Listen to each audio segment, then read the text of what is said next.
Good morning and welcome to the daily updates from Gaza. If you are not from Gaza, you can skip this video easily, but if you still here, that means you are interesting. Today I have very important updates, especially about Rafah crossing. So come on, click all the buttons on the screen, share this video and watch it at least 3 times.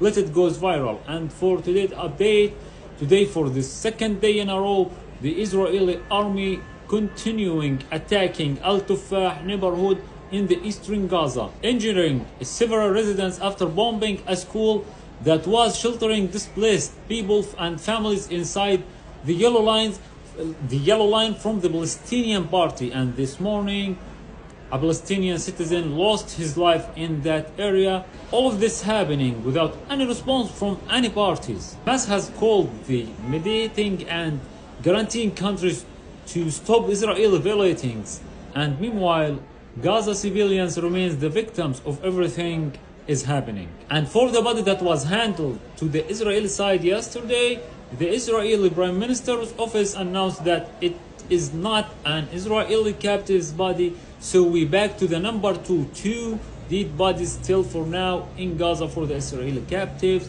And in the same field, Al-Jihad al-Islami, and which is a movement in Gaza, just announced that they are heading to the north of Gaza along with Red Cross to dig new areas to trying to find another body for an Israeli captive. And now for the big news from Rafah crossing. And for the first time, the Israeli government announced very clear about Rafah crossing, saying, and I quote, "The departure of Gaza residents through the Rafah crossing will be possible in coordinating with Egypt in the next few days."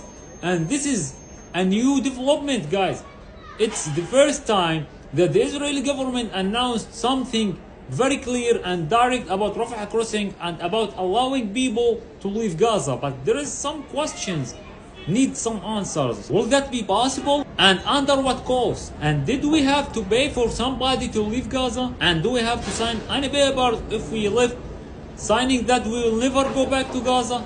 All these questions and maybe more need to be answered before we go to that area. But for now, this is a new thing. It was the main news for today, because Rafah crossing, it's not about any people to leave. It's about injured people, sick people, students who lost 2 years without education, and finally people, normal people like me, maybe they want to leave Gaza, even temporary or not. So these questions are very important to be answered. What will that cost? Will we be able to go back to Gaza or not? What do you think about that?